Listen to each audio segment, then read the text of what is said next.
She didn't mean to run that far. Nobody ever does, not when the night itself is chasing you. But when your world breaks in a single heartbeat, when the people who were supposed to love you suddenly call you a curse, you don't think. You just run. The forest swallowed her footsteps like it had been waiting. Each breath scraped her throat raw, her lungs burning as cold rain pelted her face. Mud clung to her feet, blood mixing into the earth. She didn't look back. Couldn't, because behind her were voices she once trusted. Sisters' voices. They weren't calling her name with love anymore. No. Their voices carried hate now. Sharp and trembling, like they couldn't believe she'd survived what they'd done. She stumbled through the dark, one hand clutching what was left of her torn cloak. The other pressed hard against her ribs, where a deep cut still bled. Her heart raced faster than her feet could carry her. Every shadow felt like a hand reaching to drag her back. It wasn't just the storm chasing her. It was memory. Her name was Lyra. And tonight, the only thing louder than the thunder was her heart breaking. She didn't even know when it started, when her sisters began to look at her like she was something wrong. Maybe it was the day their mother died, when the healers whispered that the curse had come through the bloodline. Maybe it was when the moon burned red the night she was born. Or maybe, deep down, they'd always feared the way her eyes glowed silver under moonlight. The world doesn't need much reason to fear what it doesn't understand. The rain grew heavier, each drop slapping against the leaves, drowning out her shallow breaths. The forest was alive with sound. The creak of branches, the hiss of wind, the low growl of wolves far, far away. But they weren't hunting her. Not yet. Her sisters had already done enough damage. They'd sold her. Just like that, traded her life for peace. For safety. For their own place in a world that believed her cursed. Lyra didn't even fight them when they tied her hands. She didn't scream when they dragged her through the marketplace, her wrists burning against the rope. She didn't beg when they handed her over to the men from the rival pack, wolves of the Blackridge clan, known for their cruelty. But she remembered the look in her eldest sister's eyes. Guilt, yes. But also relief. Like letting her go was the only way to silence the whispers. She'd escaped them that night. Barely. The memory was still there. Burned into her skin. The cut from a silver blade, the smell of wet earth. The sound of her own ragged breathing as she fled into the forest. Now she was alone. Surrounded by trees that looked like bones reaching up to a shattered sky. The moon hid behind clouds, refusing to witness what she'd become. Her body ached, her hands trembling, her hair sticking to her face in clumps. But she couldn't stop running. Because somewhere behind her, the hunters were still coming.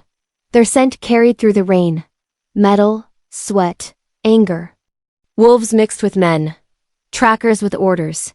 She slipped on a patch of mud, her knees slamming into the ground. Pain shot up her leg. She gasped, tried to stand, but the world spun. The air tasted like iron. And then she heard it, a horn.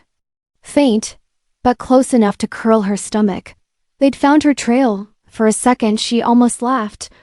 A bitter, broken sound that didn't belong to hope. Sold for peace, she whispered to herself, her voice shaking. What a bargain. A flash of lightning lit the forest, and for that heartbeat, everything looked alive. The trees twisted like they were turning toward her. The shadows bent closer. Even the rain seemed to hesitate, like the storm itself pitied her. But the forest wasn't safe. The forest had never been safe for her kind. Roots rose where her feet fell. Branches snagged at her clothes. It was as if the land remembered her bloodline. Remembered the promise her ancestors broke centuries ago. Every part of her wanted to scream, but she bit down on the sound. The last time she screamed, fire had come from her hands. She didn't know how. She didn't know why. But she remembered the terror in her sister's eyes when it happened. They'd called her witch. Monster. Daughter of flame. She never tried to use it again. Now. Though that same heat flickered under her skin. A pulse of silver fire trying to rise. It burned at her wrists, her chest, the back of her eyes. The stormlight seemed to catch on her. Like she was glowing from within. She dropped to her knees again, chest heaving.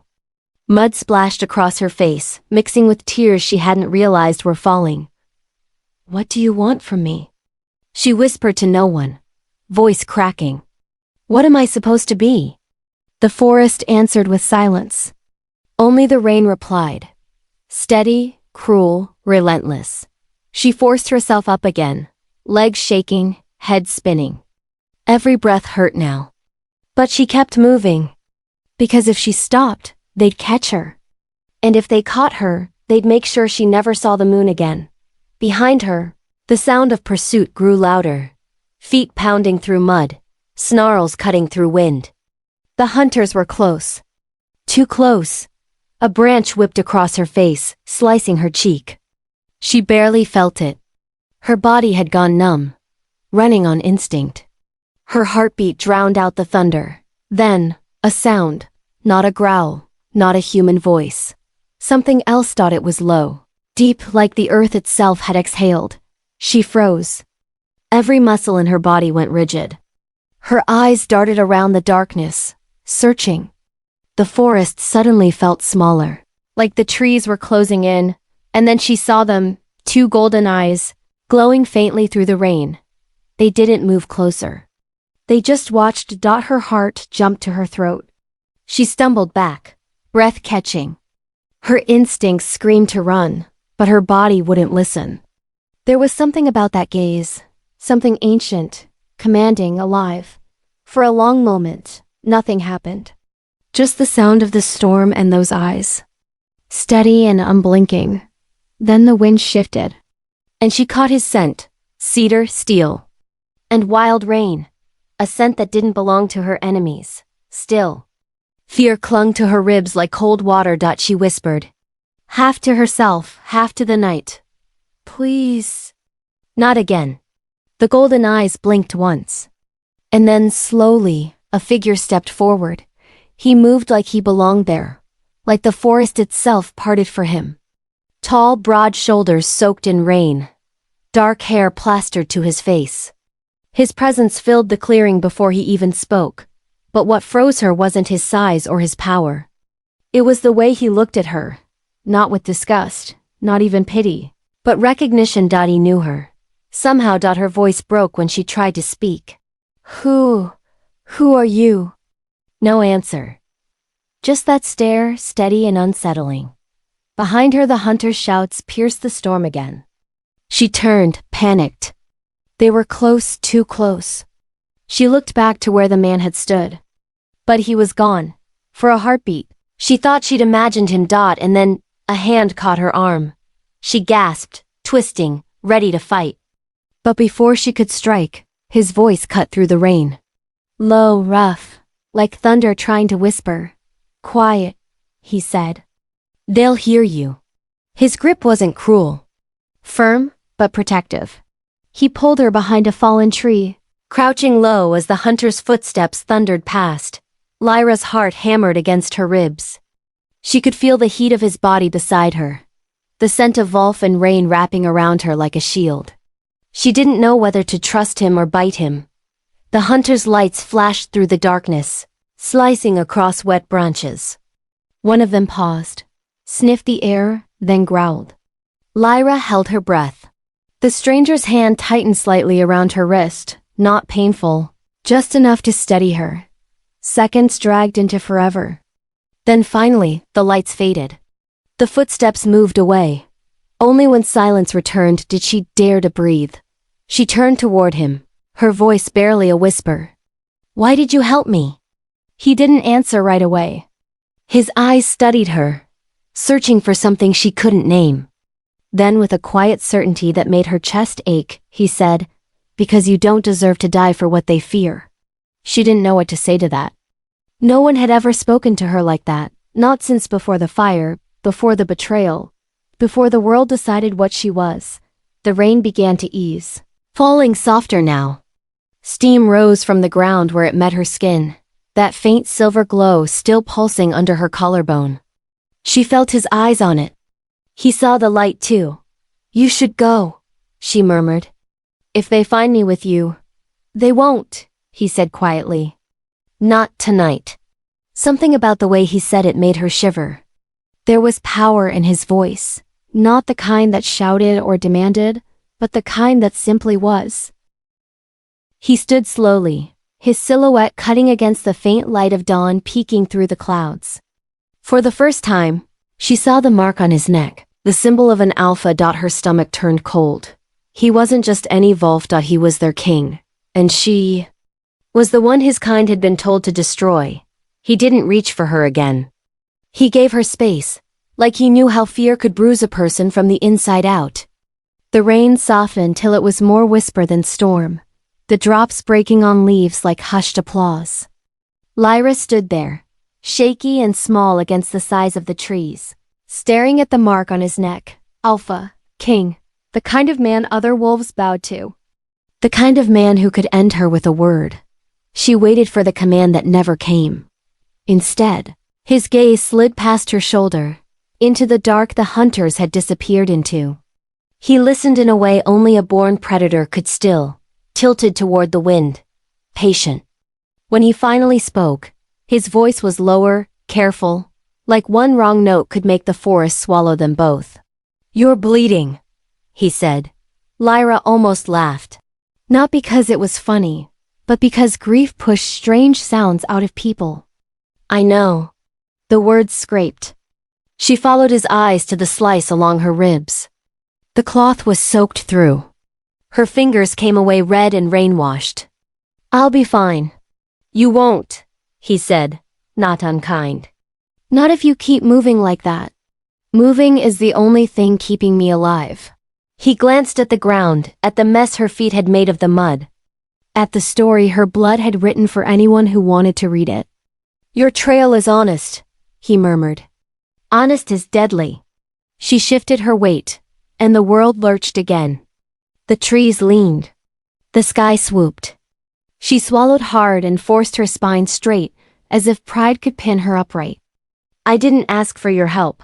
"I know," he said. "But you needed it." Silence unspooled between them, the kind that wasn't empty at all. It was full of heartbeats and steam and the distance between who people were and who they were pretending to be. He didn't blink much. That bothered her for reasons she couldn't name. Men who didn't blink had learned to wait out storms and prayers and lies. He looked like the kind of man who could outwait death. A faint horn sounded again. Farther off now, but not far enough to feel safe. The wind shifted, delivering the bite of oil and old leather. The hunters marking their circles, folding the forest into a trap. Lyra's shoulders tightened. "They're not done," she whispered. "They won't be done until morning," he said. "And maybe not then." She drew her cloak closer, useless as it was. The cloth clung to her, heavy, cold, trying to pull her down. "You should go back to your people," she said. "Kings have thrones, wars, councils to please. You think I'm leaving you here?" "I think you should. And I think I won't." The answer landed between them the way stones do, solid, immovable, not asking permission to exist. She hated the way relief brushed over her skin because it felt like betrayal. She had promised herself she wouldn't need anyone again. Need had teeth. Need had a long memory. But the forest had its own logic tonight, and she could feel it testing her, pressing her toward him as if survival had chosen a shape and it was wearing the Alpha King's bones. "What's your name?" she asked, quieter than she meant to.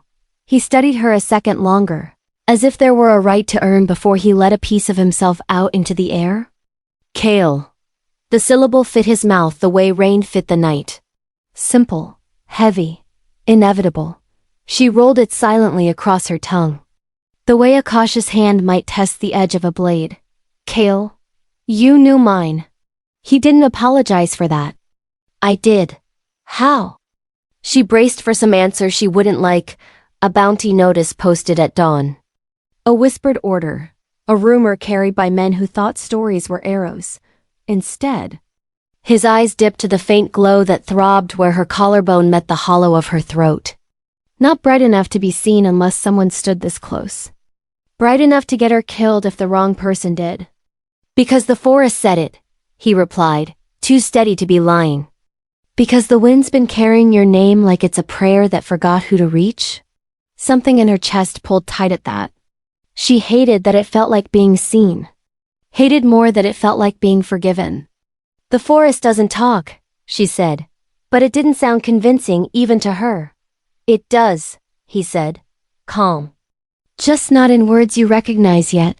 He stepped back, tilting his head toward the ravine.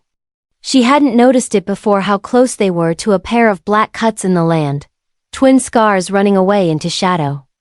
A bridge lay over the narrowest point, or the bones of one. Two long trees felled side by side, lashed by rope and stripped of bark until they were pale as ghosts. The water below churned, loud enough to hide an army. He nodded toward it. We crossed there. Lyra's stomach dropped. The logs were slick. Her legs felt like bad promises. I won't make it. You will, he said. And he said it like he wasn't guessing. He moved first, testing each step the way wolves test ice. He didn't look back until he reached the center. When he did, he lifted a hand, not a command, not a demand. Just a small, stay with me gesture that should have made her angry and somehow didn't. She gathered what was left of her courage and stepped onto the first log. It flexed under her weight. The river threw cold breath in her face. She set one foot in front of the other and stared only at his hand. Not at the drop, not at the darkness, not at the way old rope creaked like teeth. Just the hand, steady as a lighthouse. Halfway over, her vision doubled. She blinked hard. The world swam. She swayed. The log rolled under her, and she slipped. A strangled sound ripped out of her throat as she pitched sideways, and his fingers caught her wrist. Not hard enough to bruise. Exactly hard enough to keep her alive. Breathe, he said. I am. She snapped, though she wasn't. Then do it slower. He didn't haul her up. He didn't yank. He held on and let her find herself again. The way you might anchor a ship without dragging it off course. The rain freckled their hands, turned their skin the same shine. Her heart tried to punch out of her ribs. She swallowed it down, found her feet, and he didn't let go until she was steady again. When they reached the other side, her legs shook so badly she had to sit. Mud be damned. He crouched a few paces away, giving her back to herself. The glow under her skin brightened and dimmed with each breath, a tide she could feel but not command. She pressed her palm to the light, as if that could muffle it. It warmed her hand in answer. What is that? She whispered. The question shaped like she'd been carrying it since birth. A line older than thrones, he said. He didn't sound afraid of it. He sounded respectful. A flame that chooses whether the chosen want it or not. I don't want it, she said. I know. His eyes flicked toward the trees again. The hunters had adjusted their pattern. The sound of them rose and fell in waves, closing, opening, closing again, the way wolves herd prey toward a single exit. Kale's jaw tightened. He stood, making a decision with his whole body. We keep moving, he said. There's a ridge. Once we're past it, the ground favors us instead of them. Us, she repeated softly, like a word she wasn't sure she'd been given permission to use. Unless you plan to go back. She didn't answer that. They both knew she wouldn't. Couldn't. The truth was simple and ugly. There was nothing to go back to. The faces she'd loved had learned to watch her with fear. The home she'd built had learned to spit her out. Whatever she was now, it belonged to the road, to the rain, to the thin thread between one heartbeat and the next. They climbed. The ridge wasn't a wall so much as a long collection of refusals, brambles that argued with ankles, rocks that rolled out from underfoot, thorn bushes that reached for any piece of skin foolish enough to pass close. Her cut reopened. Warmth bled into her shirt. Kale didn't say a word, but he slowed just enough to keep her in his shadow and not make it obvious. It shouldn't have made her want to cry. It did anyway. At the top, the forest changed. The trees grew farther apart, their branches clawing less at the sky, as if the land itself had unclenched a fist. Fog pooled in the dips like sleep. The moon peered out from behind a torn piece of cloud and laid a pale ribbon over the path. Lyra breathed it in. The glow under her skin steadied. Glow throb glow. A pulse she could almost time with the river far below. They didn't speak for a while. Sometimes quiet is kinder than comfort. Then softly, as if asking the night for permission, he said, "They told me you burned a man." She flinched. the memory was a knife that hadn't dulled with use. "I didn't mean to. I know." He had a silver blade. My sister, the words stuck. The rest of the sentence didn't know how to live outside her head without crumbling. She tried again, lower. He cut me. It felt like the world narrowed to a point, and all the space inside me turned into fire. I don't remember calling it. I just remember the smell. And the silence afterward. The kind you can't pray away. She swallowed, eyes stinging. That was the first time they looked at me like I wasn't theirs. He didn't say the wrong thing, which was mercy. He didn't tell her she'd done what she had to. He didn't tell her he understood. He let the ache be exactly as big as it was and stood beside it like a witness. "They said I brought death with me," she whispered, the words shaking as if the accusation still clung to them in the air. Maybe they were right. "No," he said. Not loud but absolute. "They brought fear. Fear does the killing. It just borrows other people's hands." Her breath hitched. She didn't thank him. Gratitude would have torn her open more than the cut ever could. Branches cracked behind them, closer than before. Kale's head turned, slow and precise, his body already choosing angles and exits. "North slope," he said. "We run it low, keep our scent on the rock. If they find a trail, let it be stone." He stepped, and she followed. Not because he was king. Because he was right. The slope took them down into a shallow gully where the earth smelled like old rain and iron. Lyra's feet ached. Her fingers went numb. But movement had always been her prayer, and tonight she prayed without asking any god to listen. Several times, Kale stopped with no warning, lifted a hand, tilted his head. She felt the silence gather around them, then break. Like invisible water they passed through and didn't drown in dot at the mouth of the gully. The air changed again, warmer, threaded with a thinner scent she couldn't name at first. When she did, she felt ridiculous for not recognizing it sooner. Smoke. But not fire raging through trees. Fire small enough to cup with both hands. A camp someone had banked to embers. Kale's eyes cut to her. "Stay behind me." She wanted to fight that instruction. Pride rose like a stubborn animal. But the glow at her throat fluttered in warning, and the memory of almost falling into the river kept her mouth closed.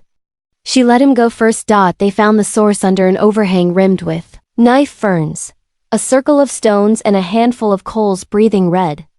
Whoever made it had left with care. Tracks told a story. 2 sets of boots, one heavier, one shorter stride, both old enough not to be wet with current rain. No food scraps. No carelessness. Kale crouched, touching a coal with the back of his hand. "Hours old," he said. "Not minutes." Lyra's gaze caught on the far side of the ring. A small charm lay half buried in ash, a knot of twine with a crescent bead of bone threaded through. Not packwork. Old work. Her skin prickled. "Ancestor token," she said before she could stop herself. "From the grove near the river bend. My mother had one." Kale glanced at her. "Then we're not the only ones the forest is sheltering." He straightened and scanned the overhang. It was dry enough to keep them from shivering themselves apart. Dark enough to swallow them whole. He nodded for her to sit, then moved to the entrance, where he became a piece of shadow with eyes. Lyra lowered herself slowly, every inch a negotiation with pain. The moment she folded, exhaustion announced itself like a sudden winter. Her hands shook. Her teeth wanted to chatter. She didn't want to ask for warmth. She didn't want to owe him anything. He didn't ask. He simply dragged a fallen branch close, crushed it clean in his hand silent, controlled strength and coaxed the embers into a hush of flame that didn't smoke. The light washed his face in copper and made the rain outside look like distant stars. She held her palms toward it. Color returned to her fingers. The glow under her collarbone responded like a second fire recognizing the first. A soft hum rose from her bones, so quiet she almost missed it. The air around them thickened, not in danger, but in awareness, as if something old had come to sit near the entrance with Kale and keep count of every breath. "Why are you really helping me?" she asked, finally brave enough for the question that could ruin things. He didn't turn. The flame painted one cheek and left the other in night. "Because our stories are older than the war our fathers wanted," he said. "Because my pack thinks fear is strategy and strategy is salvation. Because I've watched too many die for a prophecy nobody bothered to read with clean eyes. And me?"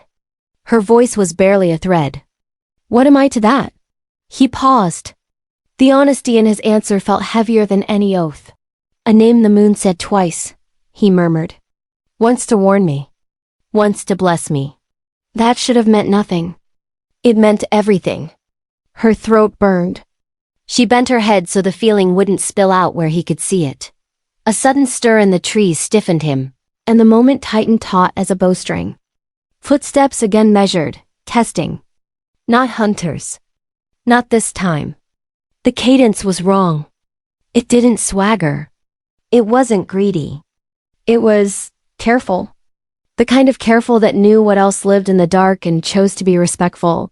A figure stopped at the edge of the overhang without stepping into the light. Lyra's hand flew to her throat. Kale didn't move, but the air around him did, pressure shifting like a silent growl. "Peace," the newcomer said, voice low, smoke roughened. "Fire sharers only." A small object slid from the dark and settled beside the embers, another ancestor token. This one threaded with 2 beads instead of 1. Lyra stared.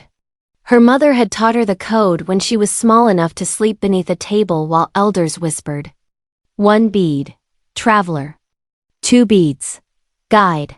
Kale's shoulders eased, but only slightly.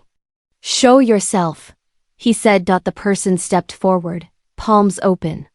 A woman in a patched cloak, hair braided close to the scalp, skin the color of soil after rain. Lines around her mouth that looked like they'd come from survival more than laughter.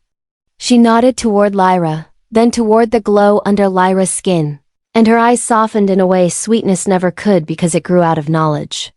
"The forest has been talking about you all night," she said. Loud, Lyra found her voice. "I don't know what it's saying." "That you don't get to die," the woman said simply.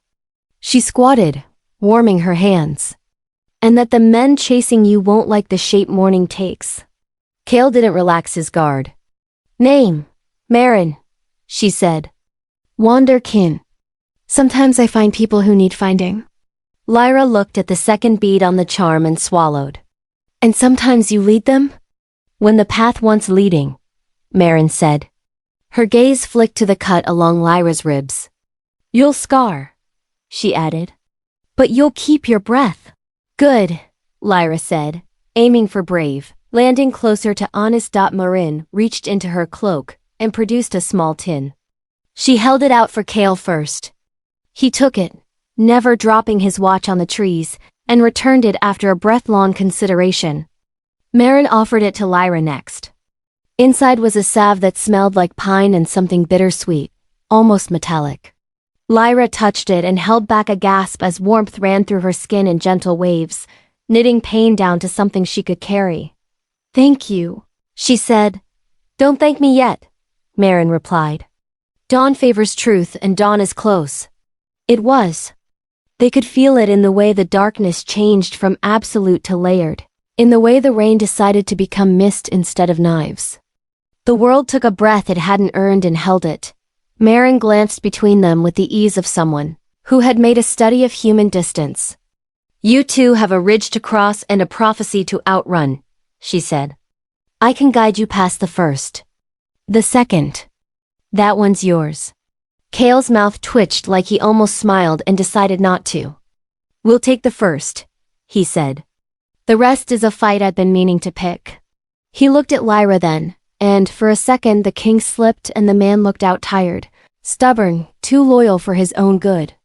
"If you'll let me keep standing where the arrows want to land." Lyra's answer wasn't words. Not at first. It was the way she didn't look away. The way her shoulders dropped a fraction, giving her lungs room they hadn't had since the rope burned her wrists. The way the glow under her skin calmed, like a creature in her bones had finally found a voice in the room it trusted. When she did speak, the sentence surprised her by not shaking. "Stay," she said. "But don't ask me to be easy." "I wouldn't know what to do with easy," he said. They moved before the light could make targets of them, Marin leading with a step that turned leaf sound into a lullaby. The forest seemed to approve. Paths opened that hadn't been there an hour earlier. Lyra felt the land do something she'd never felt it do before. Not reject, not resist, interpret her. When her breath hitched, it gentled. When her legs faltered, it offered rock instead of mud. When her courage thinned, it stitched the edges back together with small things, a fox watching them pass with lit coal eyes. A fallen feather gleaming silver in the half-dark. A single white mushroom sitting perfectly in the palm of a root like an offering dot at the crest of the next rise. Marin stopped and pointed through the thinning trees. "There," she whispered. "See the standing stones?" At first Lyra didn't, then she did. 3 shapes arranged like a question. The earth had asked and no one had answered. Old, older than Pax. Older than the kind of cruelty that learned names like hers. Even the wind changed as it passed them, shouldering off its weight like a traveler allowed to set down a pack for a minute. "The hunters won't follow between them," Marin said. "Not if they were taught anything at all.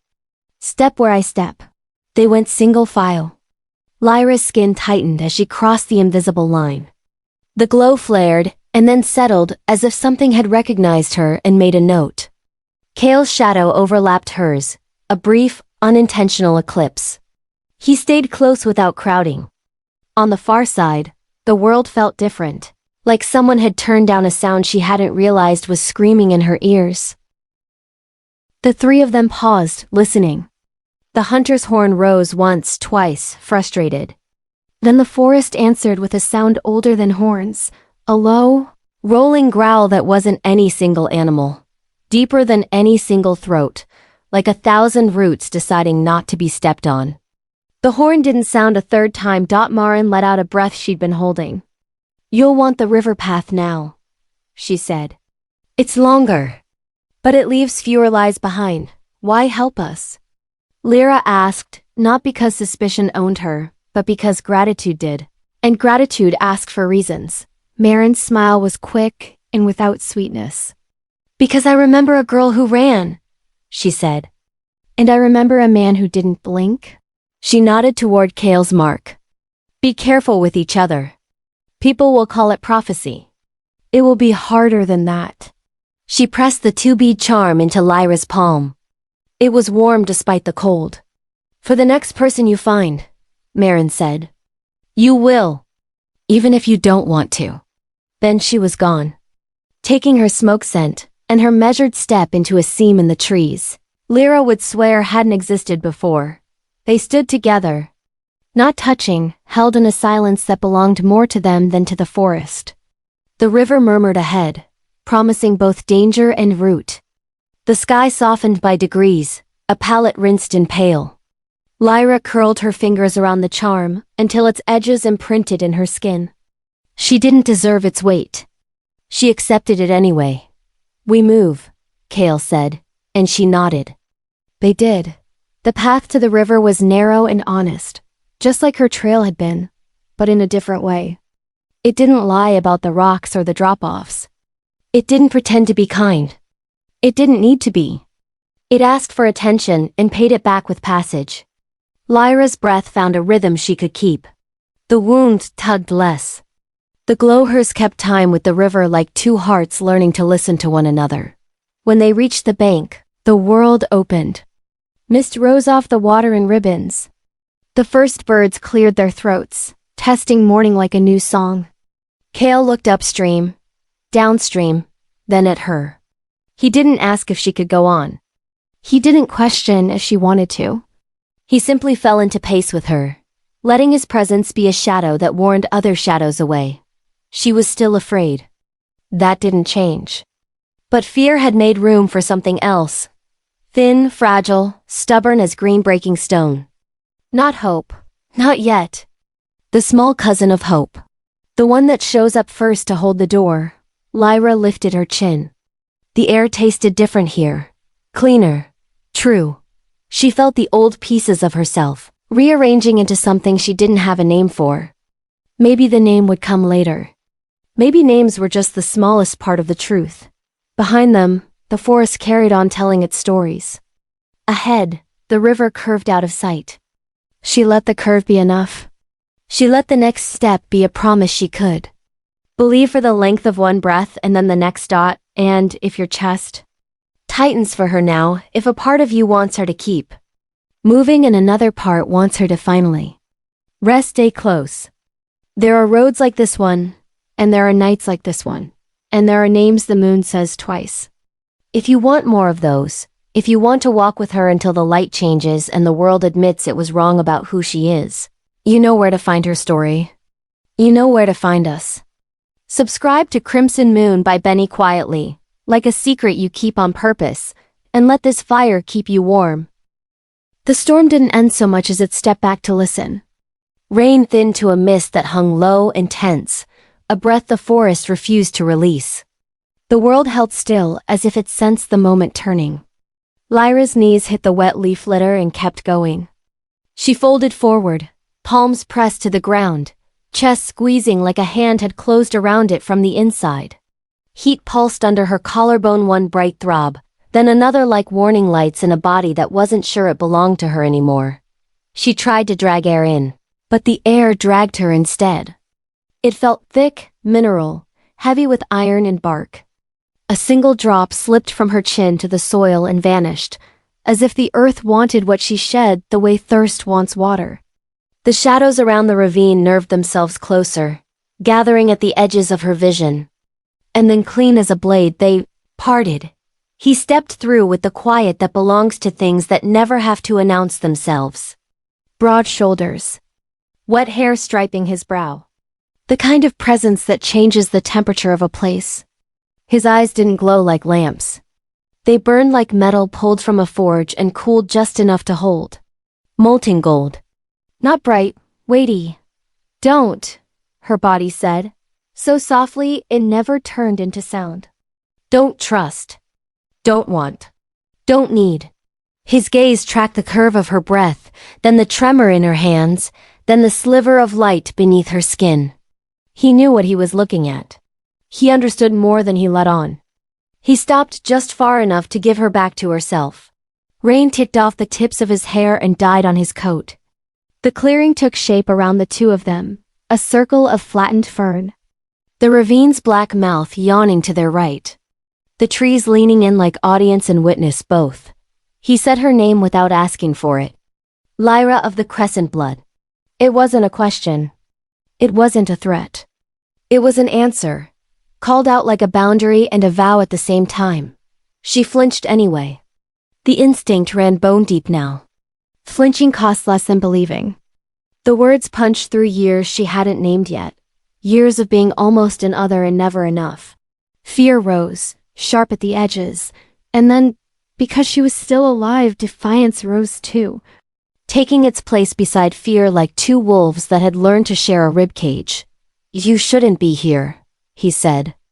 And the forest seemed to tilt a fraction toward him. Not away. She lifted her head, mud streaking her jaw. Eyes hard even when they were wet.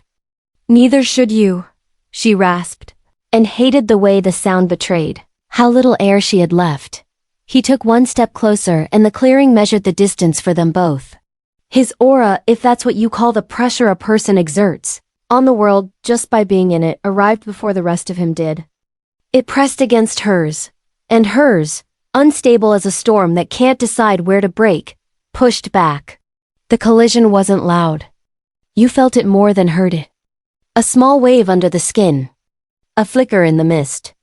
The scent of cedar and rain braided with the metal tang of her blood and made something new. Stay down a moment, he said. Stand back, she answered. The corner of his mouth moved. Not enough to be called a smile. He lowered a hand, open, palm forward, a gesture that asked nothing and insisted on nothing. It was infuriating how careful he was. How exact. She wanted him to show a seam she could tug, a weakness she could call a lie. Instead he stood there and made space like the kind of person who'd learned that helping too quickly can feel like stealing. She chose where to put her eyes, not his mouth. Not his mark, not the lines of a throat built for commands. She looked at his hands. At the blunt, capable strength in them. At the way they held still. And then she did what injured animals do when the body has opinions the mind doesn't trust. She tested gravity. Knees unlocked. Muscles gave. The ground came up. The cut along her ribs screamed. He moved. Not fast. Correct. He was at her side before she could hate him for it. A steadying weight at her elbow that asked nothing more than balance. Her skin sparked when his touch met it, literal light, a thin spit of silver jumping from her to him and back. It stung without hurting. It startled without scaring. They both felt it. They both pretended not to with the same stubbornness. She snarled low in her throat anyway, the instinct finding a shape because she needed it to, because anger made better armor than gratitude. He withdrew half an inch, no more, keeping his hand near, not on. The air between them sizzled once, the way pine logs do when the fire finds sap. You tracked me, she said, forcing breath to behave. Why? Because if they caught you, this forest would burn, he said. No flourish. No drama. Just a fact set down with the same care he'd given his hand. You don't know anything about me. I know enough. Say it. Then, she pushed, not sure which answer would scare her less. His eyes catalogued the ravine. The trees, the place the ground gave slightly underfoot, always measuring. But his voice came back to her steady. You carry heat that isn't of the killing kind, he said. It wants to make, not unmake. People who don't understand that kind of fire try to smother it. Smothering is a slow way to die. She hated how precisely the sentence cut. She hated that she believed it. She hated that something inside her leaned toward him like metal toward a magnet, helpless to the physics of being known. The glow beneath her collarbone answered again, fainter now, an echo of the spark that had jumped to his skin. Cale Draven, she said suddenly, and watched the name strike him. She didn't know she knew it until her mouth made it. The way stories move through trees, perhaps. The way kings' names live in the air of the places they claim. Alpha King. If the title needed bowing to, he didn't ask for it. He inclined his head once, acknowledging the fact and setting it aside in the same breath.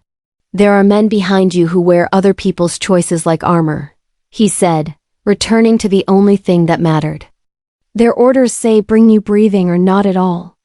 They think the second option solves their fear. They're wrong. What do you want? She kept her voice flat. The only thing worse than pleading was hoping to get you across the ravine before those orders catch up to their courage. He offered the words. Like he'd offer a rope across a hole. Simple.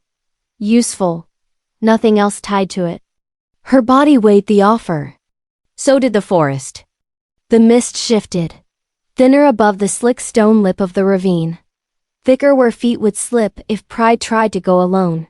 She could see the line of the land continuing on the other side, low brush, a break in the pines. A path that looked like it had remembered her footprint from a lifetime she hadn't lived yet. I don't owe you, she said. Because it was the only shield she had left. You don't, he agreed. You owe yourself tomorrow. She laughed once, too sharp to be humor and too soft to be a wound. Tomorrow's not a currency I've ever been allowed to hold. He didn't say sorry. He didn't say trust me.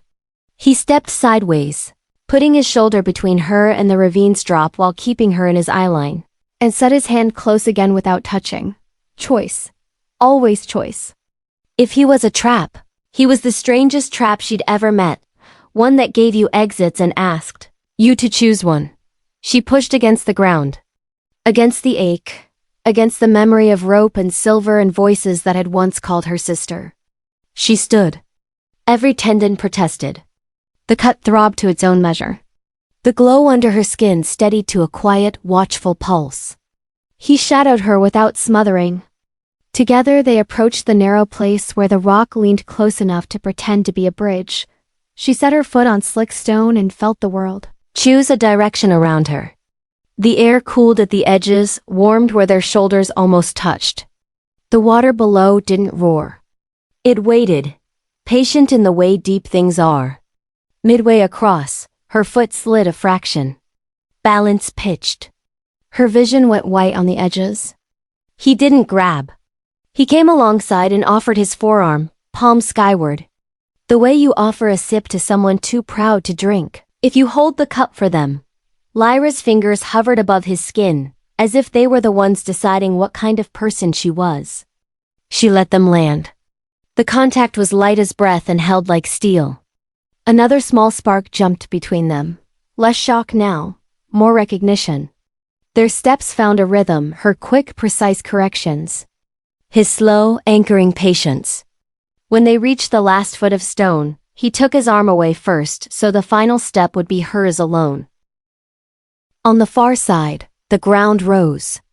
The clearing reassembled itself. The storm inhaled again but didn't speak. She leaned a forearm on a tree and let her head fall forward while her body remembered that standing could be safe. "Say the rest," she murmured, still not looking at him. "Say the part you're avoiding." He didn't pretend not to understand. "You were sold," he said, gentler than any truth deserved. "By those who should have set a wall around you. They traded what makes you dangerous to cowards for the illusion of quiet." Her throat worked around words that didn't want to be born in the air. "If you're here to drag me back to finish the bargain, I'm not," he said. So cleanly the space around the sentence felt different. "I'm here because the men who made that bargain don't understand what they tried to purchase. They think you're a fuse. You're not. You're a hearth. They turn the whole valley to ash trying to put you out, and call the smoke peace." Her stomach dropped in that strange way it does when truth lands exactly where you've been refusing to look. "Why you?" she asked. Why not send anyone else to do the righteous thing and then write a speech about it? He considered her, and for the first time something in his guard eased that wasn't strategy. A human tiredness showed at the edges of his eyes, a bruise only people who never look away from their own people's ugliness ever get. "Because I answered the horn the night your sisters handed you over," he said. "I watched the rope cut your wrists. I watched you not scream. I watched a man raise silver without knowing what it costs to touch. I would have stopped it then if stopping wouldn't have turned the valley into a graveyard. I am here now because I refused for once to be late to my own conscience." He hadn't moved when he said it. But the line of his body changed, like he'd set something down. Like choosing this had rearranged weight he'd carried so long he'd forgotten it was there. The admission didn't ask for her forgiveness. It didn't try to buy her faith. It sat there and waited to be judged or ignored, and accepted either as the price of being honest. "You knew my name before I spoke it," she said quieter. "Not just because you heard it at the market." "No," he said.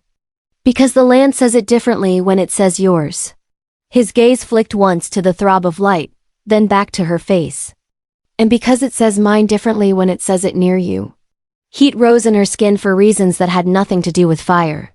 She hated that the thought steadied her as surely as a hand would have. She hated that she couldn't hate it. Movement pricked the far edge of the clearing brush parting. Breath held too long. The musk of men who eat fear like meat and come hunting to make sure no one else stops. Kale's head turned a degree. The aura he had kept politely to himself stepped closer to the surface. Dominance didn't roll off him.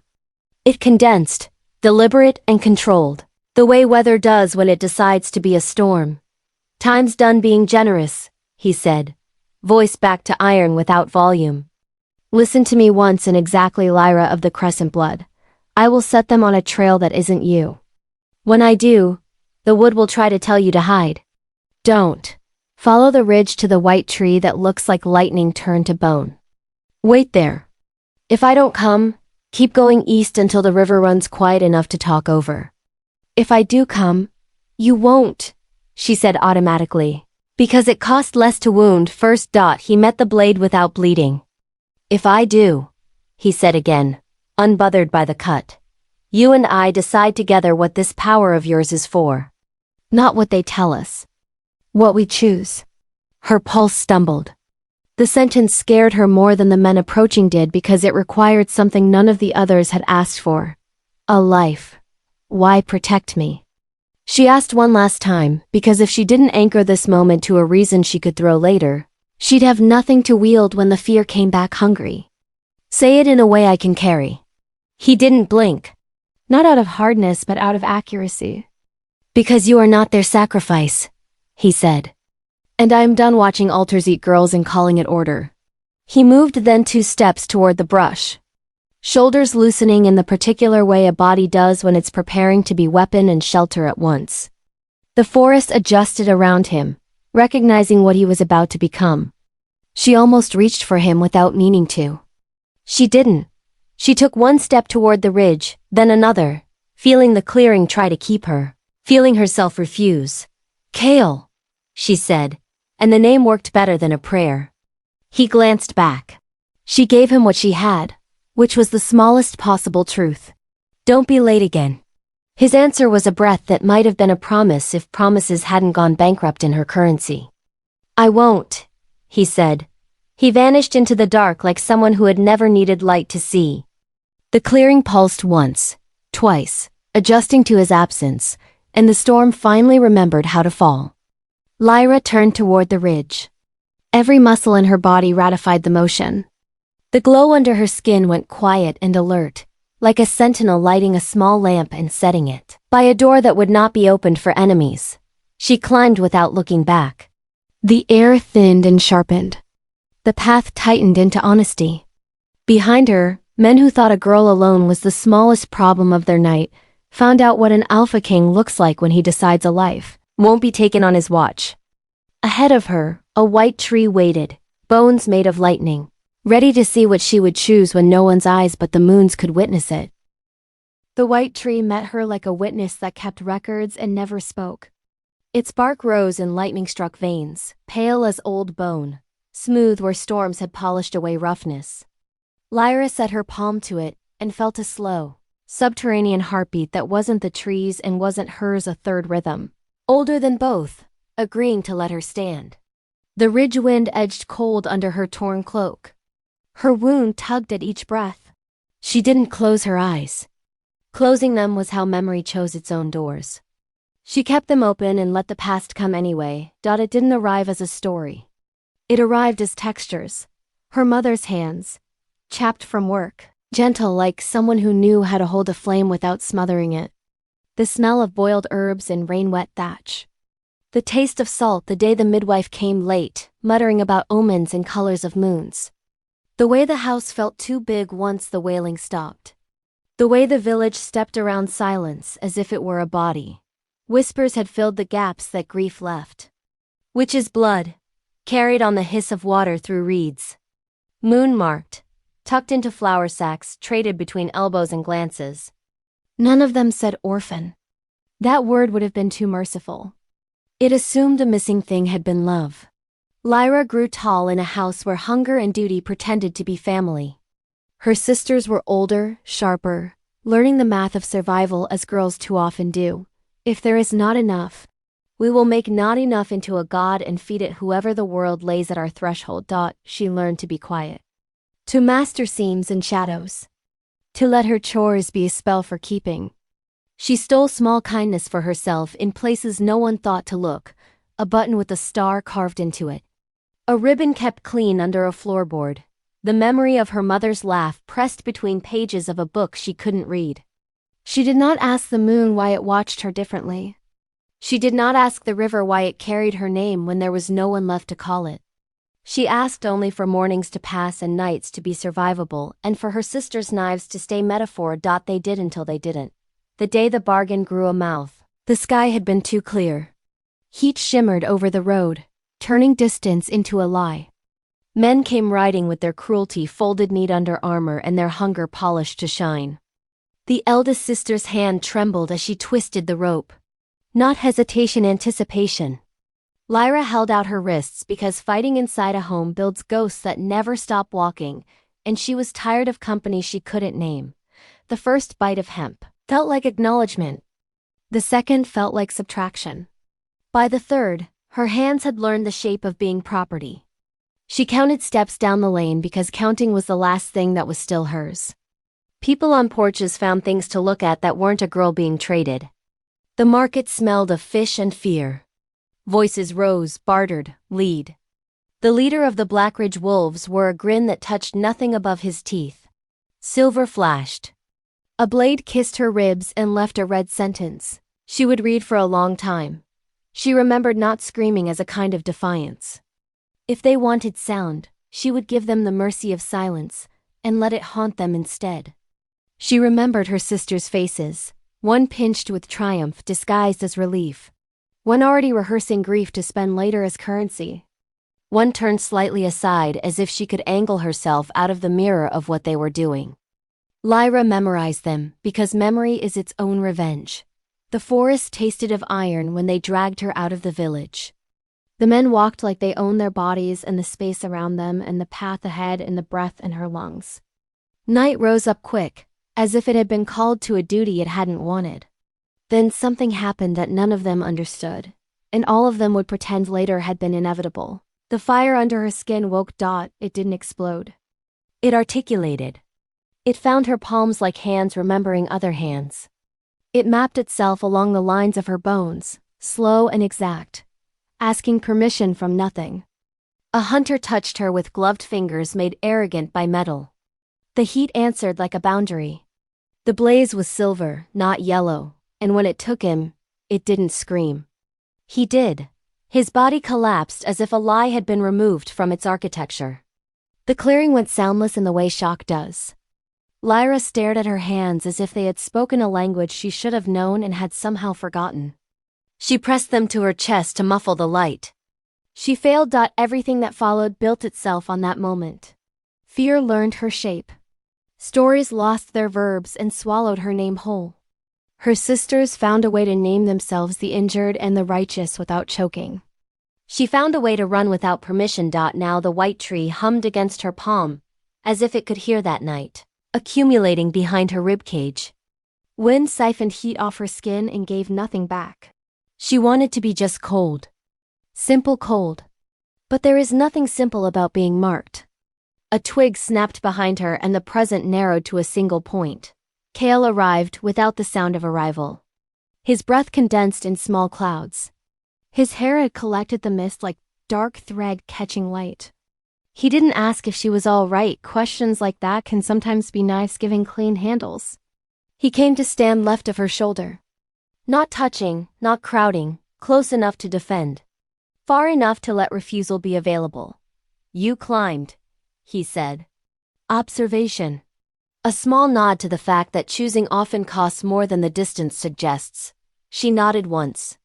Because the body will always find the simplest language first.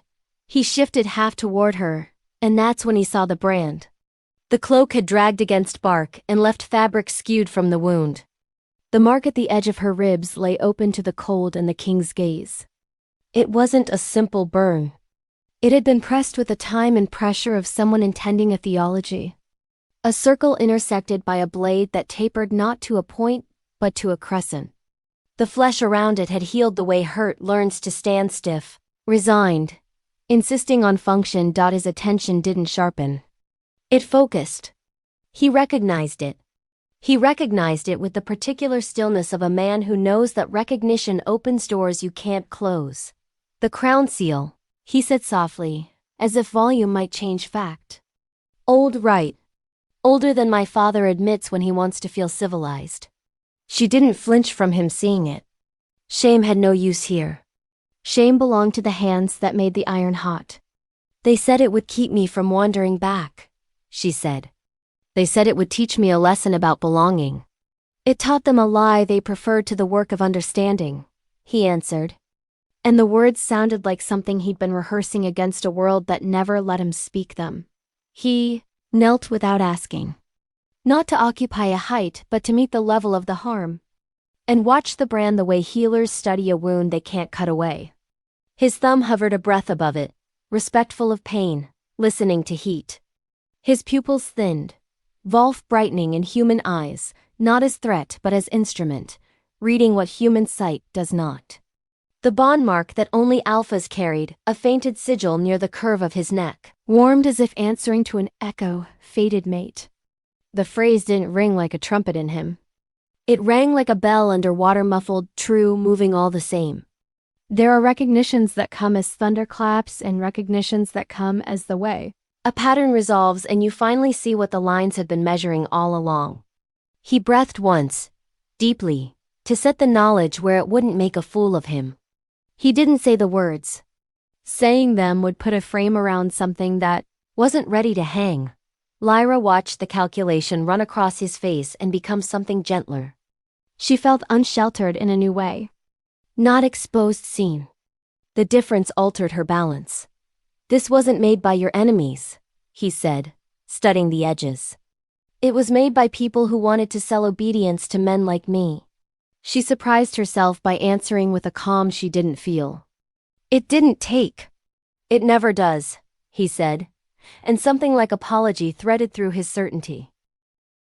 The wind pulled at their clothes. Far down the slope, a cry rose, a hunting call that had failed to locate its quarry and was already searching for a story to punish instead. Kale stood, letting the brand fall back under cloth at the speed Lyra wanted. He scanned the ridgeline and then turned them toward a path that had not been a path until he decided it would be. She matched him because he didn't force. He offered direction like a bridge offers passage, plain, solid, with space for refusal. The forest thickened.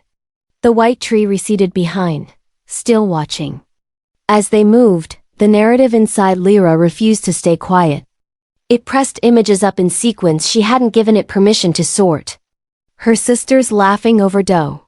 Her hands raw from scrubbing floors that always looked as if they resented being clean. The morning she woke to find a bird dead on the sill, and the way everyone looked at her as if the bird had chosen her to make a point. The night her second sister whispered, "We'd all be better if you were less." The way the word less sat like a stone inside her.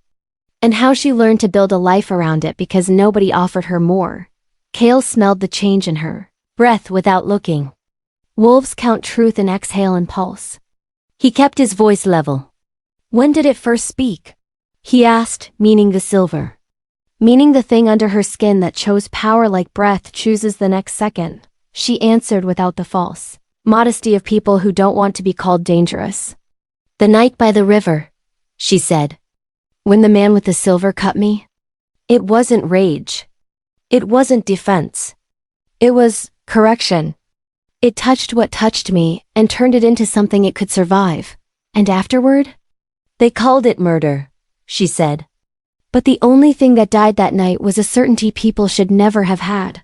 He let the sentence stand and walked a few steps with it, weighing how to build the next one so it didn't break the first. Power arrives with its own vocabulary, he said finally. Men who fear the grammar call the book evil. I'm tired of being someone else's book, she said.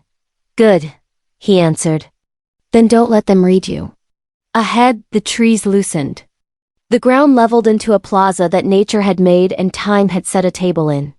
Stone rose in shapes that felt halfway between purpose and accident.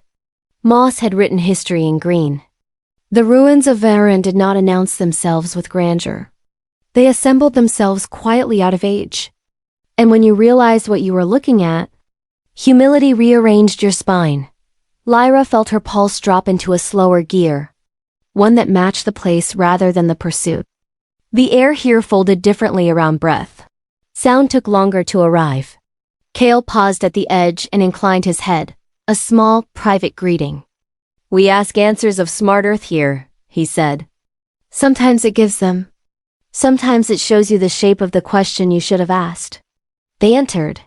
Symbols carved into fallen lintels caught light that didn't seem to belong to this hour. Wolves wrought in lines so spare they looked like thought. Crescents nested in circles, circles broken by lines. And in the center of one great slab, a shape like the one beneath her skin when it shone too, bright to ignore. A flame not wider than a handprint.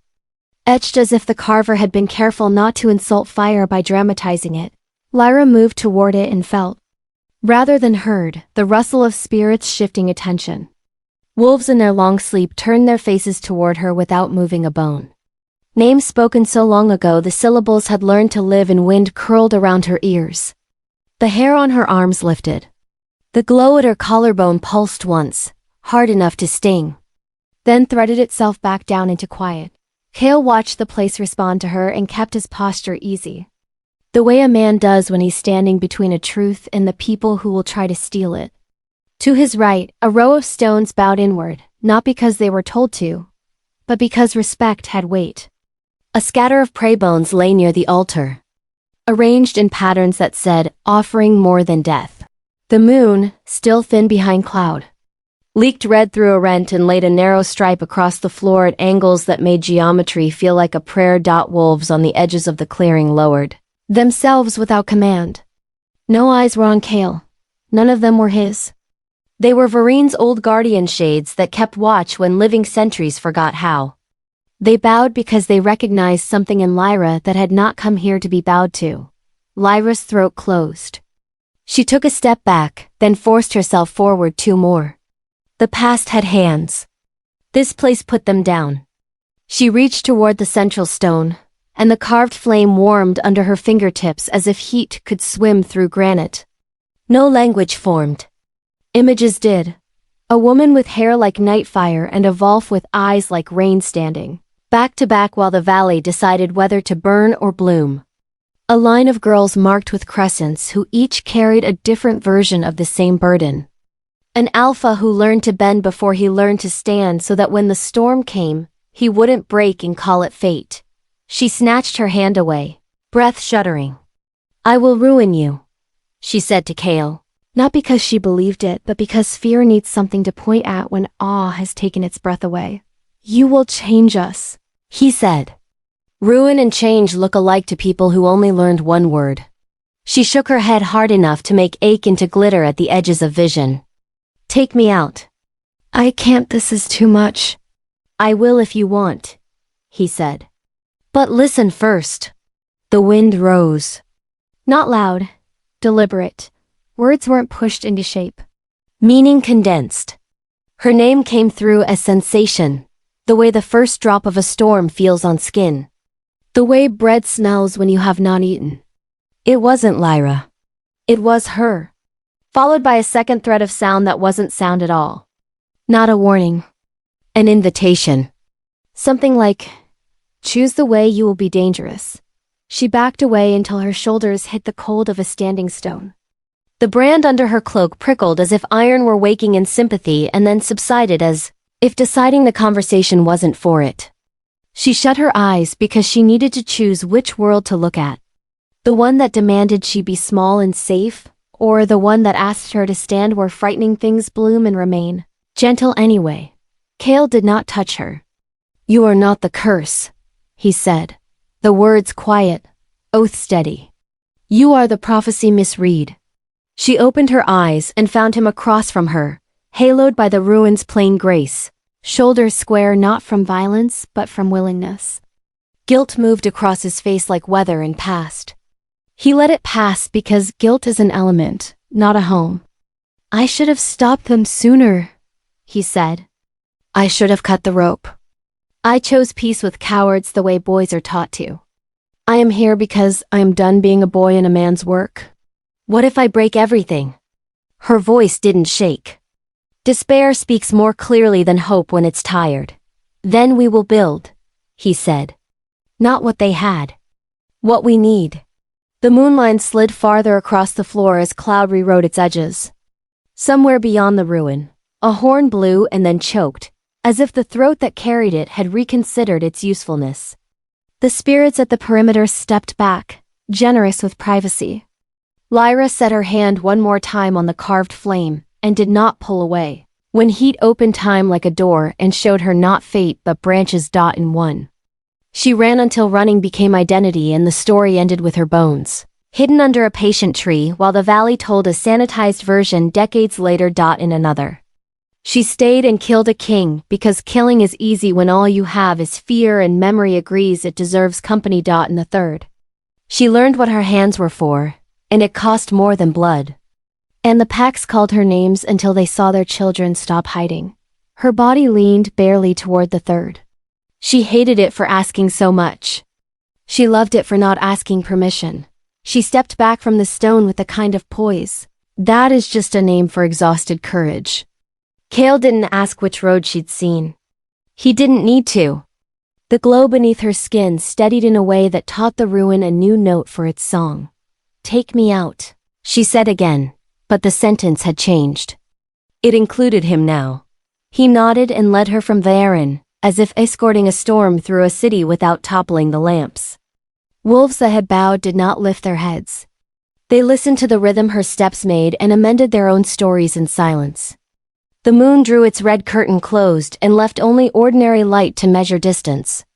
Outside the circle, the forest resumed its business of sheltering and testifying. She walked beside him not as captive and not as saved, but as someone drafted by an older language. He matched her without comment. He did not call her mate. He did not reach for a future before the present had its say. He carried guilt like a tool instead of a chain. She carried power like a question she was finally allowed to ask out loud. On the path back to the ridge, the air thinned again to crisp truth. Fear still rode her shoulders. It always would, even if it learned to sit differently. But it shared the space now with something less fragile than hope and more useful than rage: intention. And intention, once named, teaches the body how to move. Behind them, the ruins of Varen settled, satisfied that it had done its part. Ahead, the valley waited the way theaters do just before the first line, when anything could be said and the world would agree for a while to listen. The summons went out at dusk and came back as bodies at dawn. The council ring filled with wolves who believed their rules made them clean. Cloaks dripped at the edge of the sacred ground. The rain had finished its argument with the sky and left steam rising off the stones. Banners hung heavy, waterlogged creeds that had forgotten what oaths were for. Kale stood in the center, unarmed because he did not need symbols to say what his spine already said. Lyra stood behind the third pillar, where shadow held and breath could hide if it learned to be small. The ruins of Varen watched without comment. Old places do not take sides. They record their name traveled the circle before anyone spoke it. A shiver, a half-swallowed rumor, a ripple made of breath. When it finally shaped itself into sound, it chose the mouth least worthy to carry it. A rival alpha with a voice that had practiced contempt like music, let the syllables fall as if they were dirty. Lyra did not flinch. Flinching here feeds the wrong appetites. She kept her hands still, even as heat fluttered under the skin. A bird testing the bars. Kale's gaze brushed her once, no command in it, only a line thrown from shore to swimmer. Then he faced the council and gave them the courtesy of clarity. He said there were men moving through their borders with silver like rot in their packs. He said the land had been misread, the prophecy bent until it served the weak. He said the silver flame was not a weapon unless the holder was forced to become one.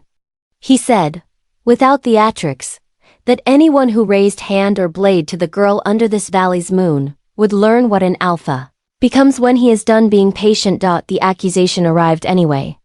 As accusations do when fear has already decided the verdict. Which? The rival alpha said, and the air dropped a degree, as if the word had sucked heat out of morning. Others followed, greedy for the feeling that naming gives to men who can't bear mystery. They called Kale naive. They called Lyra a hazard disguised as girl. They called prophecy justification when what they wanted was permission. Then the world answered, because it was tired of listening to small men. The shadow wolves came out of the tree line like night, deciding to be teeth. They didn't belong to any pack. Their fur carried no scent but ash and wet iron. Their eyes lit with the cold intelligence of things summoned for a task, and nothing else. They poured into the ring without fear of consequences because whoever sent them had promised all consequences to someone else. The first strike was an absence. The absence of sound when a sentry went down too quickly to cry out. The second was the noise of bodies remembering they were prey before they had time to be soldiers. Lyra's head snapped toward the break in the ring, where movement had been a rumor and became a wave. Kale's hand lifted, not to her, Not to the council, into the shape of a command the wolves who were his could take without words. Positions shifted. Lines reformed. Steel shouldered the failure of metaphor. Lyra stepped forward because stepping back would have made her useless to herself. The heat under her skin chose her palms. It always did. It was not fire as conquest. It was fire as refusal. When the first shadow wolf lunged, the silver in her answered like a boundary that will not be negotiated. The creature hid her hands and came apart the way lies do when they try to pass through a truth that won't host them. It fell without cry. Its body sank into the earth too fast, like ash taking the shortest path to be forgotten. For a breath, the ring held.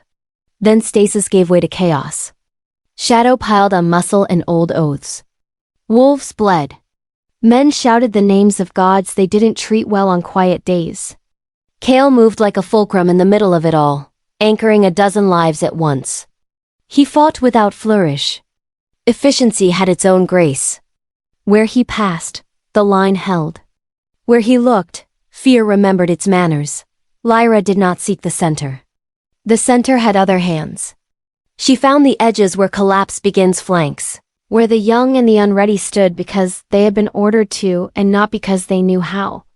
She burned what touched them, and took what she could not burn in the ribs, letting her body negotiate the debt later.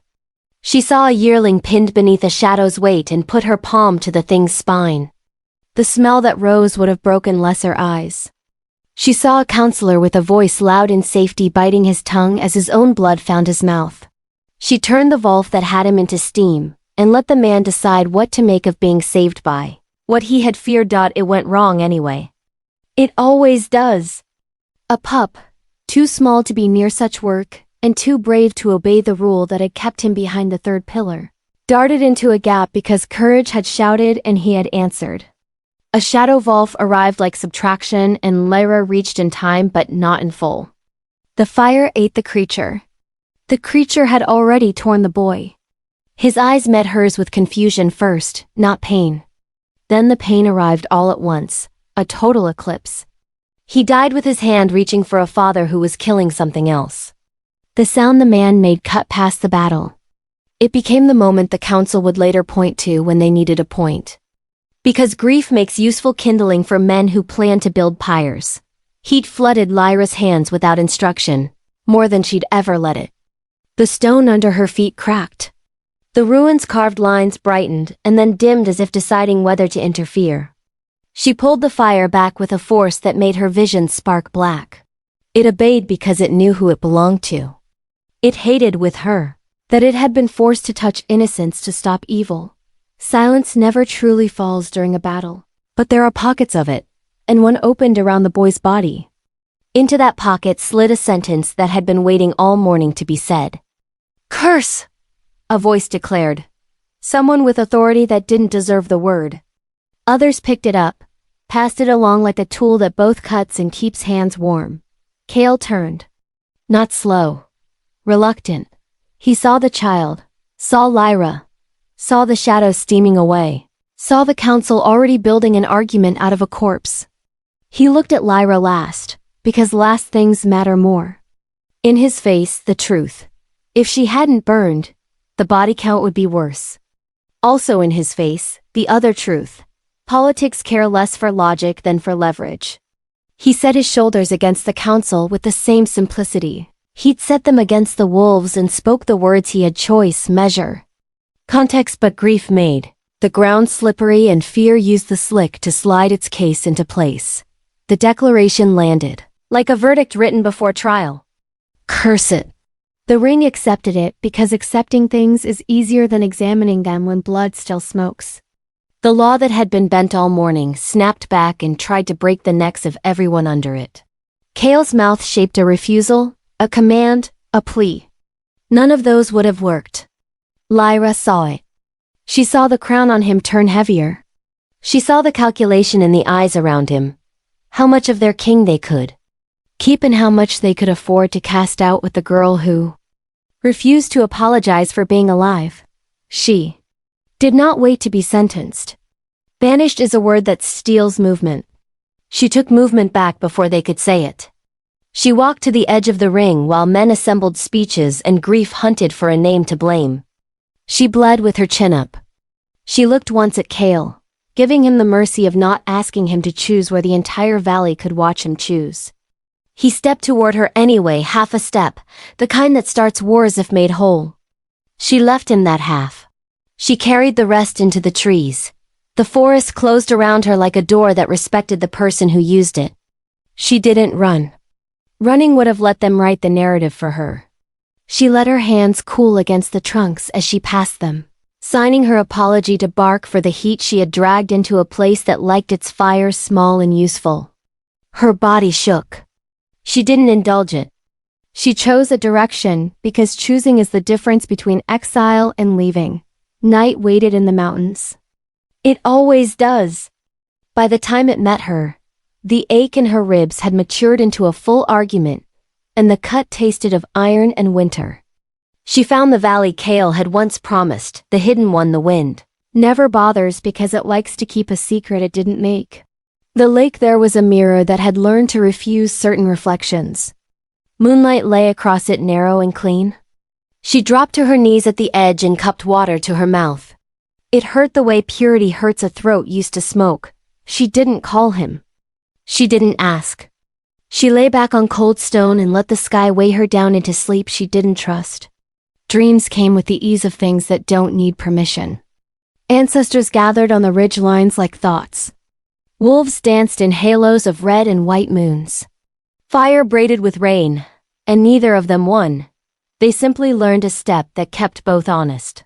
Her mother stood at the far side of the lake, not speaking, not correcting, only keeping count of the breaths her daughter did and did not take.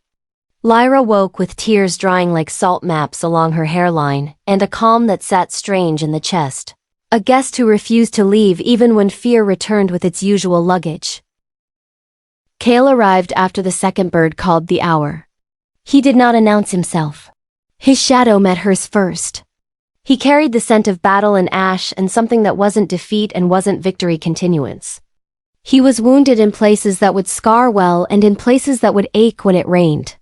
He knelt without making her smaller and set a small leather roll on the ground between them. He opened it one-handed and did what hands like his are rarely called to do. He cleaned, he stitched, he wrapped. He said nothing while he did it, not because silence is noble, but because sometimes the most honest language is pressure on a bandage. When he finished, he sat back and let the lake take the part of his reflection that might have been pride. The night hummed. The rim of the world lightened, the color of breath held before a confession. She watched his profile cut against dawn, and cursed the way steadiness looks like beauty when you want to hate the person who brings it. The thunder that interrupted them wasn't from the sky. It rolled up the valley wall from men who had rediscovered their courage in numbers, and decided to spend it chasing the person who made them feel small. The sound broke the not-quite peace between them without touching it. Lyra inhaled. Kale's head turned a degree, counting threats the way some people count stars. "Why do you keep following me?" she asked, voice a thread that dared to cross open space. "Because every road I take leads to you," he said, not as poetry, but inventory. The moment did not end with that line.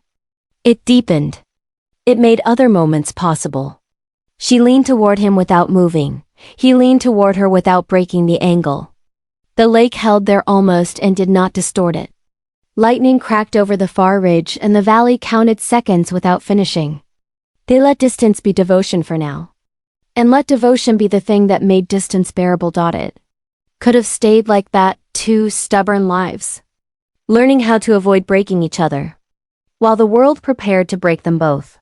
It did not. The world prefers theater to patience. She felt the ambush before she heard it. The mountain's small animals went silent and stayed that way too long.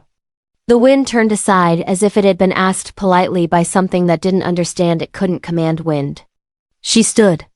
Kale rose with her, and the old agreement fell into place. She would see first. He would meet first. Shapes separated from the trees and became faces. Familiar ones. Sisters' bones wearing better clothes. The council fanned in behind them, already rehearsing history in their heads. Lyra's stomach knotted, then unknotted, because knots give luck too much credit. She looked at the woman who had once shared a bed with her in winter, and heard the twist of sentence before it left that mouth. Bewitchment framed as love. Love framed as threat. Threat framed as crown defense. They said she had charmed their king. They said she had burned a child to frighten the council into obedience. They said the flame under her skin was borrowed from darker wells and would burn the valley until no one had to be afraid anymore. Because there'd be nothing left to be afraid for. The pack drew closer, pulled by the gravity of a story that offered them a role that didn't require thinking defender.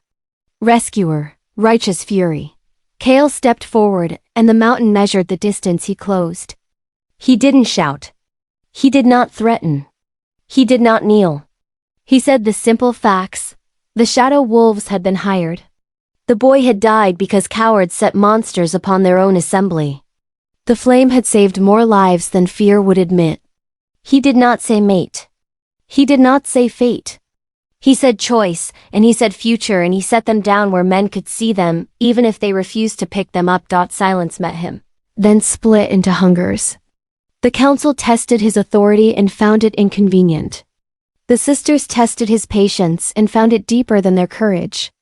The pack tested its own appetite for a story without a scapegoat and found the taste unfamiliar. They asked him to pronounce sentence the way boys ask their fathers to hit someone else, so they don't have to grow. He hesitated. Not because he didn't know the truth. Because he knew the price and was not allowed to pay it in private. In that heartbeat, the world made its decision about what kind of song it wanted to sing next. Lyra saw it form. The story where a man's delay becomes a woman's undoing. And she breathed in the prelude like smoke, then exhaled refusal. The chains came out of old sacks, iron polished by ambition. They met her wrists and did what iron does when it believes it has the right to decide how a life moves. The metal sizzled where it touched her. It remembered the brand and tried to speak that language again. She looked past the hands that held the links and found Kale's eyes. 1,000 sentences stacked in the space between them, and none of them built the bridge in time. The glow rose. Not in rage. In correction. She did not pull. She ignited. The links softened, then liquefied, then fell like old arguments losing their grip. Her eyes caught the light and returned it multiplied. The pack stepped back not because anyone told them to, but because bodies know when they are in the presence of a boundary that doesn't need enforcement. You could have chosen me, she said. And the valley brought the words to every ear that had earned its ache. But you chose their fear. It wasn't accusation alone. It was obituary for an hour that might have been kinder. The transformation came not as spectacle, but as decision. Bones realigned with the sound of a door opening somewhere no one could see. Muscle remembered an older blueprint and took it up again. Fur swept her shoulders like night, deciding where to rest. The silver in her found its shape in sinew and stride. Her Wolf stood where her girl had, not as replacement, but as full sentence finally spoken. She lifted her head, and the first sound she made did not belong to pain. It belonged to the part of grief that turns into vow. She ran not away, but through the wall of eyes, through the argument, through the net men had tried to throw over what they didn't make. The storm that had waited all day chose that moment to arrive for real. Rain came hard enough to baptize, and hard enough to bruise. Kale stood and took both truths. He watched her vanish into weather and took a single step after her before duty caught his belt and pulled. His silence in that second became the chisel with which the council began carving their next lie. He would come. Not as rescuer in a story built cheap, but as a man who had learned the cost of arriving late and had decided he was done paying it. For now the valley listened to the echo of a Wolf's vow disappear into trees and tasted the copper of a choice. It would not forgive itself for making. The valley had been choosing sides all day. By nightfall it stopped pretending to be neutral. The blood moon climbed the sky with a wound no cloud could bandage. And the battlefield answered with its own red geometry lines of wolves. Ranks of men, the hard angles of steel pretending it could solve an old argument. Rival alphas came shoulder to shoulder. Fear braided into their courage so tightly neither could tell which thread did the pulling. Drums rumbled low. not for rhythm but to steady hands about to betray their owners. Kale stood in the open, crownless and unarmed as always, the air around him drawn tight as a bow. His pack formed behind him with the quiet of those who expect to die, and have decided not to let the decision be easy for anyone. The first horn called for surrender to a story that had never loved them. The second horn called for blood because the first had been refused. The third horn never finished its note. She came down the ridge like heat made visible. Not a streak. A descent. Her paws hit rock without sound. Her human shoulders burned silver under fur that wasn't any color the world could name. Half wolf, half woman, fully decided. The flame in her did not lick or devour. It articulated, it clarified, it corrected. Trees leaned to make space. Stone lifted its face. The night recalculated. Wolves on both sides felt it first in the hinge of their knees, the old reflex that drops a body into respect. When something older than a king steps into a circle, they bowed before they knew they had. Men shifted their feet and lied to themselves about balance. The moon answered by splitting its light. Two clean beams dropped like paired verdicts. One fell and wrapped Lyra from clavicle to heel, finding every scar and making no attempt to erase any. The other speared the ground at Kale's feet and climbed him like a vow remembered. The beams did not touch. The space between them felt like a door opening. Lyra stepped into that space. Her voice rose without leaving her throat. The sound carried a sensation along bone and blade.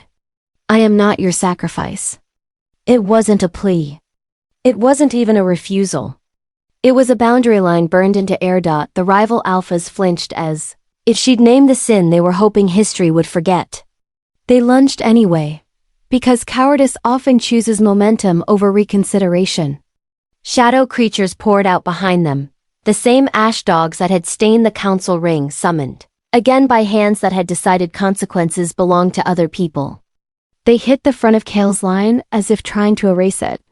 They met a wall that had learned its shape out of love, not out of orders. Lyra moved where collapse intended to begin.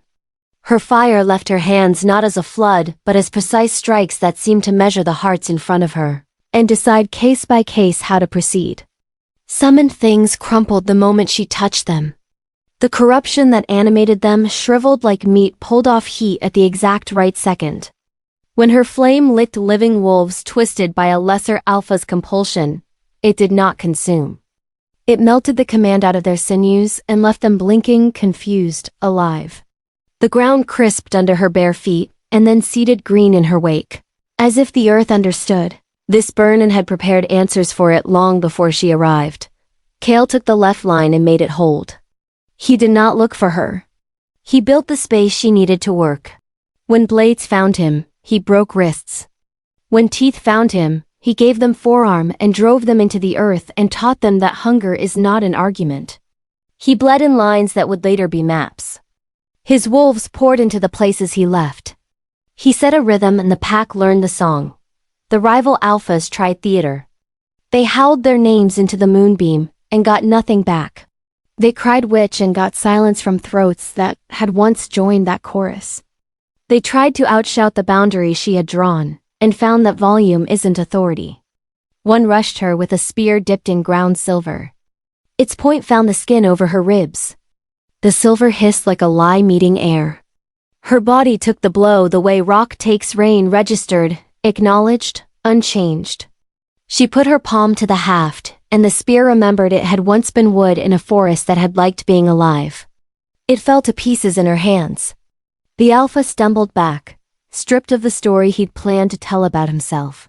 He fled and found the night uninterested in hiding him. A howl rose from Kale's center rank. Not fear warning. He turned too slowly for the arrow that had no right to be in a Wolf's war. It came from the ridge, from a man who had stood behind other men all day. A coward's patience weaponized. The shaft buried itself under Kale's collarbone with the clean authority of something designed to end sentences. He dropped to a knee because even mountains do when lightning finds the right seam. The battlefield stuttered. Wolves risked a look. Men took a step they couldn't take back. Lyra's head snapped toward him, and the world sharpened to a single locus. She felt the arrow as if it had entered her own body. The moonbeam around him flickered like a pulse missing a beat. Her fire rose fast enough to hurt, and the hurt was good. It kept her from screaming. She reached him without asking permission from the space between. Knees in mud, hands on his chest, face set not in despair but in decision. The arrow had been blessed the way cowards bless weapons, with fear shaped into ritual. Her fire couldn't burn it without burning what it protected.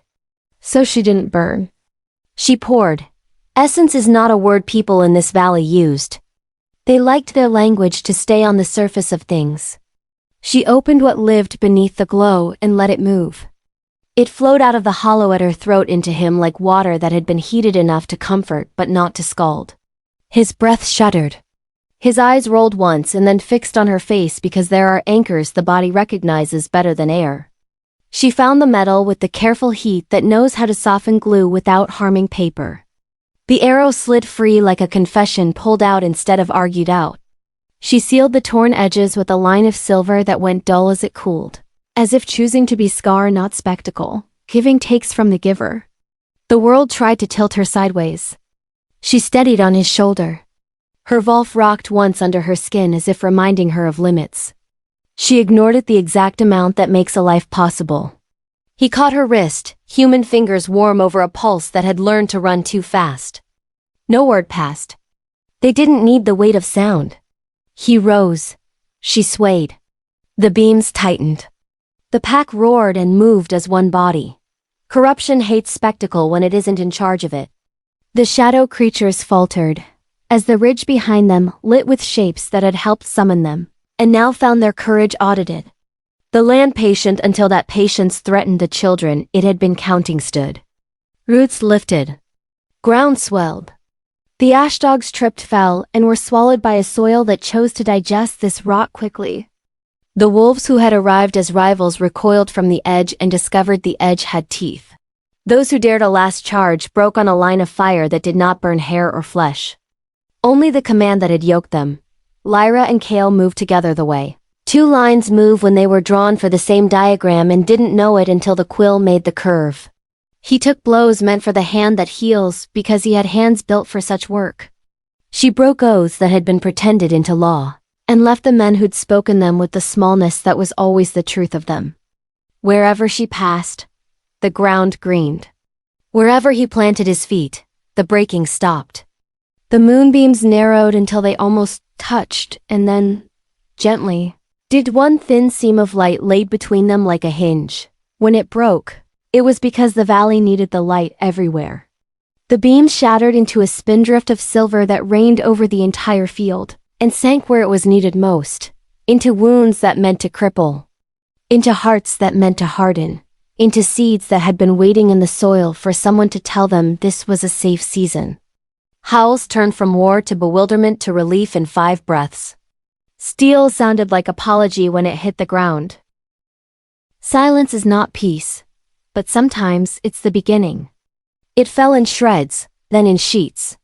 The last of the ash dogs dissolved with a sound like a lie letting go. Men looked at their hands as if surprised to find them empty. Wolves folded onto their haunches, not in defeat, but in that bone-deep exhaustion that comes when a body has survived what it thought it could not.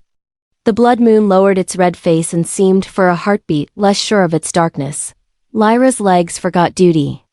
She reached for the nearest truth and found Kale. His palm met hers, and the seam of light between them wasn't moon now. It was the heat they had not named yet. He dipped his head, not in gratitude, not in surrender, but in a recognition that cost him nothing and returned him everything. She leaned forward and set her forehead against his for the length of one. Steady breath, because you don't leave the person you just brought back to the world outside your reach. He whispered nothing. She gave him something anyway. You were never my rival, Kale, she said, voice rough from using it on necessary things. You were my reason. It didn't echo. Echoes belong to empty places. The sentence landed and stayed. The pack heard it and adjusted how they arranged their loyalty inside their chests. The valley heard it and added a line to its ledger. Not of debt, but of balance restored. Dawn built itself while no one watched. The red bled out of the moon and left a pale disk like a coin someone had finally decided to spend on light. Wolves moved among the fallen, closing eyes, straightening limbs, giving back to bodies the small dignities war tries to steal. Lyra walked through the aftermath with her cloak smoking where the battle's heat hadn't yet forgiven fabric. The ground where her feet had passed the night before lay green now, ridiculous and brave. She didn't smile. She didn't apologize. She kept count. When she reached the ring of stones at the battlefield's edge, the flame under her skin cooled to a steady ember. She looked back once and the sight didn't ask to be narrated. Kale at the center, speaking quietly to enemies who had run out of reasons to keep the name. A child being lifted with gentleness that made no attempt to erase what had been lost, banners torn down and not replaced. She turned away because victory isn't a place to live. It's a place to promise. Mist rose off the field and began to undo edges. Wolves drifted into it like thoughts that hadn't decided what to become. Lyra stepped into the fringe of trees where leaves still held last night's rain and let the chill bite her cheek as a reminder that being alive hurts and that hurt is proof. She walked. Her back carried more eyes than it had the day before. She let them watch. She did not wave. She didn't need witnesses if they didn't intend to understand. They feared her because they couldn't make a cage pretty enough to keep her from noticing the bars. They loved her because she did the work others only preach and paid the price others only pose beside. But will they understand her? Will they ever choose the courage to live in a world she didn't have to burn to the ground so it would stop lying? That answer wouldn't be written today. If your chest feels tight watching her choose the path with no applause, keep close. If something in you recognizes the sound her steps make, half warning, half lullaby, don't let it fade when the mist does. If this fire reached anything tender in you and asked it not to go back to sleep, subscribe to Crimson Moon by Benny, quietly, like a promise. We keep these stories lit. We let them work on us. We walk with the girl the valley tried to sentence, and the woman it will someday ask to lead. Under the field, under the green that had already started, the crypts remembered how to open. Stone learned lightness as it slid aside. Air moved along old corridors that had kept breath on retainer for generations. She would not see it. Not yet. This was for the part of the story that grows in secret so it can arrive in time. A chamber woke. Not Lyra's place, the lines carved here curved to a different rhythm. A second sigil struggled up from darkness. The way a bruise rises to meet a mirror. The way a name finds its mouth in a crowd. Not a flame. A shadow with edges too precise to be mistake, too intentional to be accident. The stone warmed under it anyway, because even night needs a body to live in. A voice used the corridor the way water uses a canyon someone else carved. It wasn't a hiss. It wasn't a roar. It was the kind of certainty that speaks softly because it knows what time is to doubt. The silver flame has risen, it said. The shadow alpha is waking. Moonlight, leaking through a hairline crack, laid a thin blade across broken crowns stacked in a corner. Trophies from wars older than memory and just as unwise. Dust motes turned like small planets. The sleeping wolves in the tunnels shifted. Uneasy dreams adjusting their blankets. On the surface, the field exhaled as if relieved, and the trees pretended not to shiver. This isn't over. The valley has more secrets than it has mornings. The next one has already started learning your name.